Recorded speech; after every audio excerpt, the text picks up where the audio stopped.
Good morning class 8। ग्राम श्री कविता का आज दूसरा पार्ट आपको हम पढ़ाएंगे। कल के पार्ट में आपने कुछ कविता पंक्तियों के जो भाव पढ़े थे, उसके भावार्थ उसका एक्सप्लेन हमने किया था और उसका व्याख्यान करके आप लोगों को इसके भाव को स्पष्ट किया था कि कवि ने किस प्रकार से ग्रामीण अंचल के जो प्राकृतिक दृश्य हैं, उनके जो विविध गुण हैं और जो ग्रामीण अंचलों के जो प्रकृति के द्वारा जो सुंदरता प्राप्त होती है, उसका सबका वर्णन किया गया था। ठीक है, तो आगे की पंक्तियों में भी इसी प्रकार के जो और भी प्रकृति अंचल के द्वारा जो हमें प्राप्त होते हैं और जो ग्रामीण अंचलों में प्रकृति के जो सौंदर्यता हमें प्रदान करते हैं अपने हरे भरे प्रकृति पदार्थों से, तत्वों से, उनका वर्णन भी आगे कवि ने किया है। तो उन्हीं पंक्तियों को हम पुनः रीड करके, पढ़ करके आपको उसका भावार्थ स्पष्ट करते हैं, उसको बताते हैं कि आगे की पंक्तियों में किस प्रकार से कवि ने ग्रामीण अंचल का जो ग्रामीण विशेष का जो ग्रामीण प्रकृति का जो सौंदर्यभूत अनुभव प्रस्तुत किया है, उसके हरे भरे प्रकृति तत्वों का जो चित्रण किया है, जो व्याख्या किया है, जो पंक्तियों में जो शब्द पिरोए हैं, जो दिए हैं, उनके विषय में आदि सभी बातों का आज इस पार्ट 2 में आपको हम अध्ययन कराएंगे। ठीक है, तो यहाँ पर हम वहां तक पढ़े थे कोकिल मतवाली तक। आगे की पंक्तियां महके कटाल मुकुलित जामुन जंगल में झरबोली झरबेरी फूली।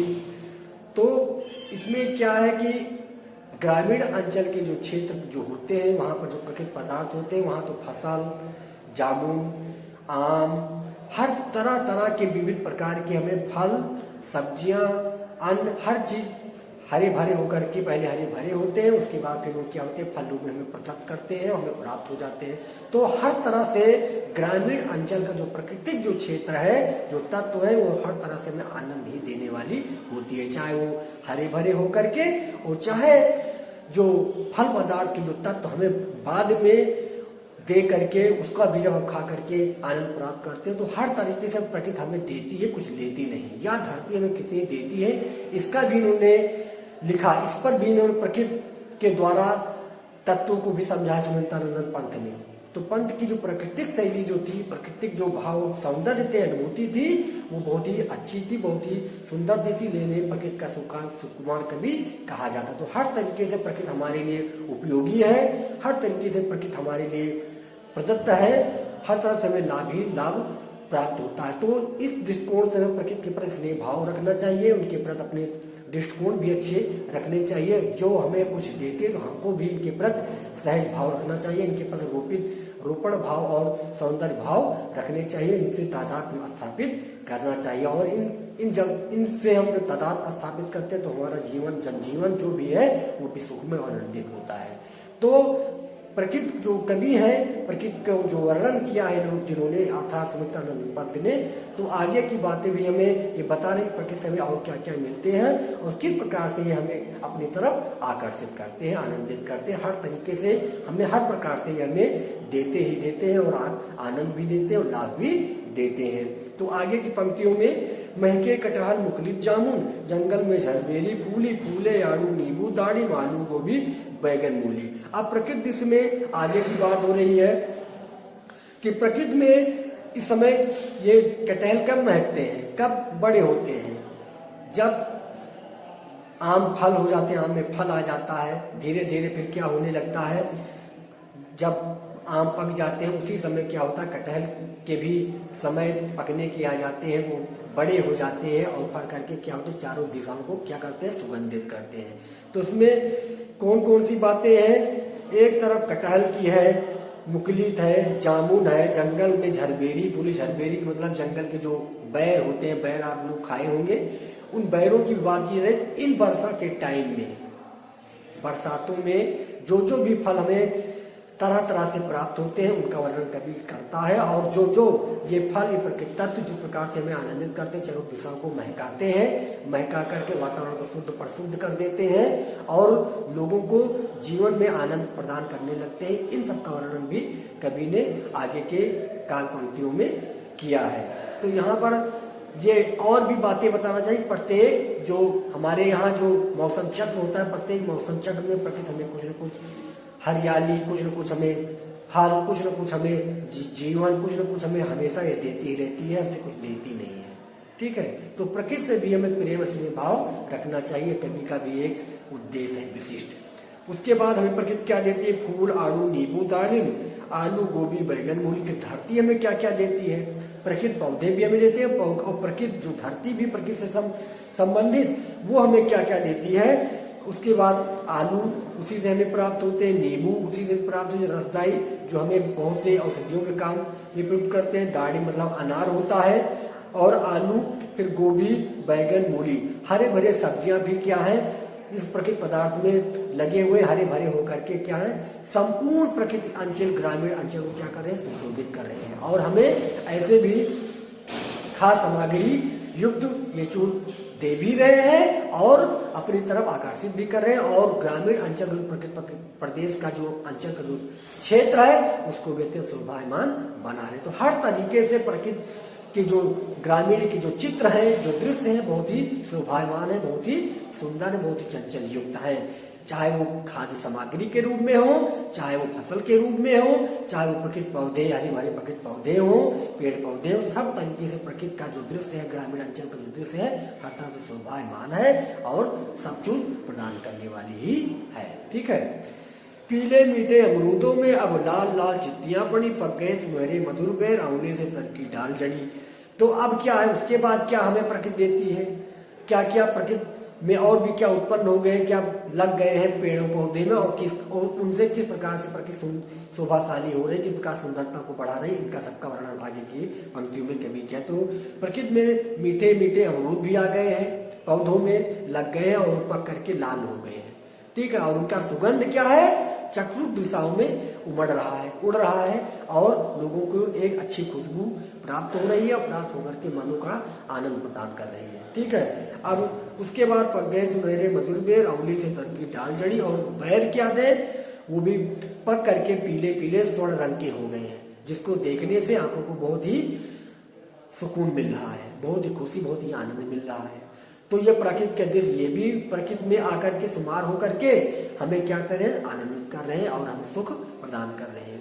तो आंवली से तर की डाल जड़ी, और आंवला क्या होता है? हरे भरे आंवले, ये भी औषधि रूप में, ये भी फर करके पूर्णतः वृक्षों से लदे हुए हैं, जो लद करके हरे भरे आंवले जो वृक्षों में लदे हुए वो भी क्या खुशबू दे रहे हैं, वो भी प्रकृति के सौंदर्य तत्व को बढ़ा रहे हैं। तो हर तरीके से प्रकृति में जो भी चीजें हैं सब आनंददायी है और सब सुखदायी है, और सब प्रकृति को अपनी तरफ आकर्षित करने वाले, लोगों को अपनी तरफ आकर्षित करने वाले हैं, और लोगों को लाभ फल रूप में प्रदत्त होकर के औषध खाने योग्य बातें, हर चीज प्रकृति से में प्राप्त हो रही है। तो ग्रामीण का जो क्षेत्र है बहुत ही शोभायमान है, बहुत ही सुंदर है, बहुत ही शुद्ध वातावरण से युक्त तो परिपूर्ण है। ठीक, लाला पालक मामा धनिया लौकी और सेम फली फली फैली, मखमली टमाटर हुए लाल, मिर्चों की बड़ी हरी तैली। उसके बाद प्रकृति के खेतों में, ग्रामीण अंचल के जो खेतों का दृश्य यहाँ पर दिखाया जा रहा है कवि के द्वारा, कि कैसे खेतों में हरे भरे पालक जो सब्जी के रूप में प्रयुक्त करते हैं, उसके बाद धनिया किस प्रकार से महक रही है, लौकी सेम किस प्रकार से खेतों में फैले हुए हैं, फर करके फल उसमें आ गए हैं, और टमाटर लाल लाल किस प्रकार से खेतों में फैले हुए हैं, और मिर्चों की जो हरी भरी मिर्चें हैं वो किस प्रकार से फर करके लहला रहे हैं, और हर तरफ से प्रकृति वातावरण को शुद्ध प्रशुद्ध कर करके मनोरंजन कर रहे हैं, लोगों को क्या कर रहे हैं? अपनी तरफ आकर्षित कर रहे हैं, संपूर्ण प्राकृतिक क्षेत्र को हरा भरा करके शोभायमान कर दे रहे हैं। और इस प्रकार से ग्रामीण क्षेत्र के जो अंचल पर क्षेत्र है उनको भी शोभायमान करके लोगों को अपनी तरफ आनंदित और आकर्षित करते हैं। तो प्रत्येक तरीके से, प्रत्येक तरह से, प्रत्येक दृश्यमानों से जो ग्रामीण का जो चित्र चंचलता है, जो ग्रामीण की जो परख है, जो सुंदरता है, हर तरफ से शोभायमान ही होती है। ग्रामीण का क्षेत्र शुद्ध वातावरण से भरपूर होता है, हर तरह से मन को आनंदित और आकर्षित करने वाली ही होती है, और हर चीज खाद्य पदार्थ हमें कहाँ से मिलती है? ग्रामीण क्षेत्रों से ही प्राप्त होती है। तो इस तरह से ग्रामीण का जो क्षेत्र है बहुत ही सुंदर, बहुत ही शोभायमान है। इस प्रकार से कवि का दृष्टिकोण ग्रामीण अंचलों पर पड़ता है, और पढ़ करके इस प्रकार के कवि भाव और अनुभूतियों को प्रकट करके ग्रामीण क्षेत्र की जो विशेषता है उसको हमारी तरफ प्रकट करता है। तो हमें ग्रामीण क्षेत्रों में रह करके एक गर्व भी महसूस करना चाहिए। शहरी जीवन अच्छा नहीं, जबकि ग्रामीण जीवन क्या होता है कवि के अनुसार बहुत ही अच्छा होता है। हर तत्व यहाँ पर थोड़े ही आय में हमारा जीवन भी चल जाता है, थोड़े ही पैसों में हम जीवन को यापन भी कर लेते हैं और सब कुछ शुद्ध रूप से यहाँ भी प्राप्त भी हो जाती है। और प्रकृति के आंचल में रहकर, प्रकृति के क्षेत्र में रहकर के हमारा जीवन भी क्या होता है, निरोगी होता है और हम स्वस्थ होते हैं और सुख और आनंदित होते हैं। ठीक है, आगे देखते हैं। बगिया के छोटे पेड़ों पर सुंदर लगते छोटे छाजन, सुंदर गेहूं की बालों पर मोती के दानों से हिमकन। क्या कहते हैं, सुंदर लगते छाजन सुंदर गेहूं के बालों पर। गेहूं फसल जो चक्र होता है, तरह तरह के फसल होते हैं, चाहे वो धान का फसल हो, सब्जियों का फसल हो, गेहूं का फसल हो, सरसों का फसल हो, टमाटर का फसल हो, मटर का फसल हो, तो हर तरीके से फसल लहलहाते कहाँ पर, ग्रामीण अंचल के क्षेत्रों में। वहीं पर तो कृषि कार्य होता है, खेती वहीं पर होता है। तो इसका भी दृष्टिकोण, इसका विवरण कवि ने अपनी पंक्तियों में दिया है कि ग्रामीण अंचल के जो बाग बगीचे होते हैं, वहाँ की जो सुंदर मंजरिया होती है, जो भी सुंदर के वहाँ की सुंदरता के जो बाग हरे भरे होते हैं, वहाँ के जो रौनक युक्त जो बगीचे होते हैं, वहाँ भी सुविधाएं अत्यंत सुविधाएं होते हैं। और जो फसल लहलहा रहे गेहूं के, उसमें जो हिमकड़ सुबह प्रातः काल मोती बड़े होते हैं, वो उसकी बूंदे वो सूर्य के प्रातः किरण में जब लाल किरणें उस पर पड़ती हैं तो वो मोती की तरह चमकते हैं और स्वतंत्र और पूर्ण रूप से वो हमें मुफ्त में ऐसे मोतियों के दर्शन, दुर्लभ ऐसे मोतियों के दर्शन हम देखने को प्राप्त करते हैं, जो हमारे मन को पूर्णतः आकर्षित करते हैं, आनंदित करते हैं। ऐसा दृश्य अन्य शहरों में, अन्य नगरों में भी हमें सुलभ नहीं है, बल्कि दुर्लभ है। तो ये ग्रामीण अंचलों में ही ऐसे क्षेत्र विषय में हम इस चीज को देख सकते हैं, इसको हम प्राप्त कर सकते हैं और ऐसे वातावरण में हम जीवन यापन कर सकते हैं। ये हमारे लिए बहुत बड़ी और विशेष बात है। ठीक है, आगे हम देखते हैं। प्रातः बोझिल हो जाता जब भू पर आता जो उतर गगन, सुंदर लगते फिर कोहरे से उगते से खग बाग ग्रेवन। प्रातः बोझिल हो जाता जब भू पर आता जो उतर गगन।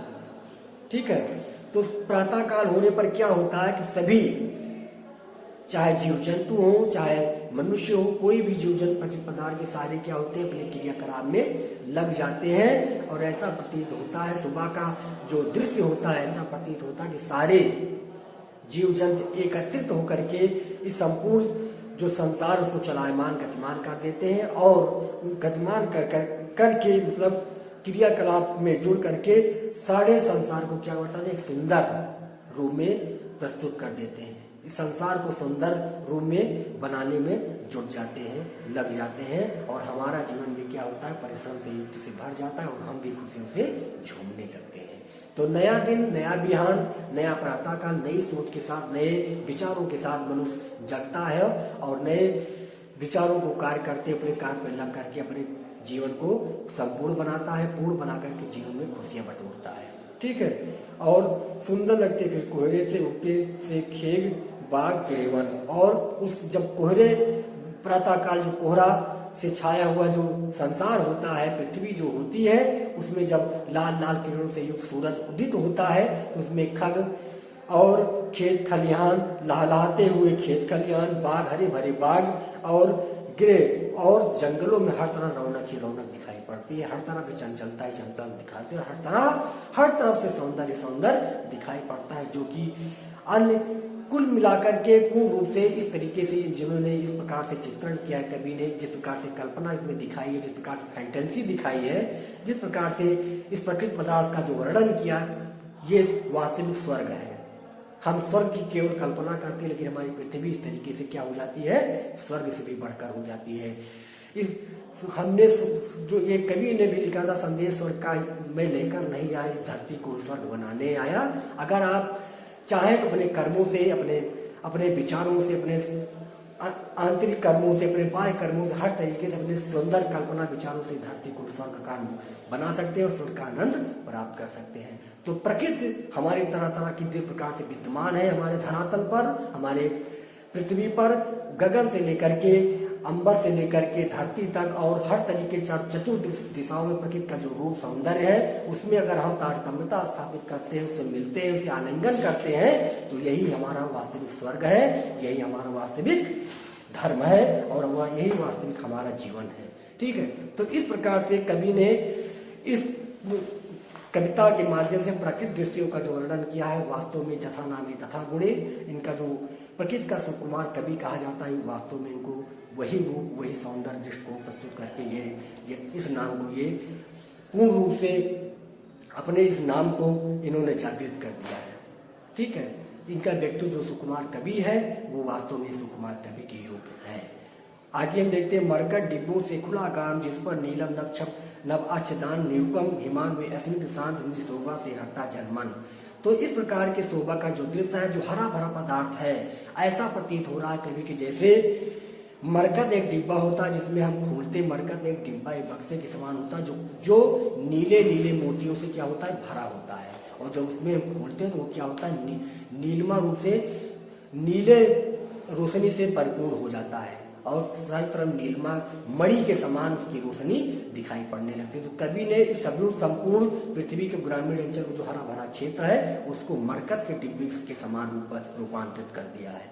ठीक है, तो ये संपूर्ण जो ग्रामीण अंचल का जो क्षेत्र है, जो क्षेत्र विशेष है, वो मरकत के डिब्बे को समान क्या है, मणियुक्त है, अत्यंत मरकत के डिब्बे के समान दिखाई पड़ रहे हैं। अत्यंत रोशनीपूर्ण, अत्यंत सौंदर्यपूर्ण मरकत के डिब्बे के समान मूर्ता ये दिखाई पड़ रहे हैं, और जिस पर नीले गगन पूर्व तरफ से उसको घेरे हुए है। निरुपम हिमान में स्निग्ध शांत निज शोभा से हटता जनमन। और इस शांत, इस मरकत डिब्बे के समान शांत वातावरण में चारों तरफ से आच्छादित गगन के नीचे और असनिग्ध मरकत डिब्बों के समान हरे भरे क्षेत्र में और इस शांत वातावरण में लोगों का जो मन है उस तरफ पूर्णतः आकर्षित हो रहा है और लोग अपने जनजीवन में अत्यंत खुशी दिखाई पड़ रहे हैं।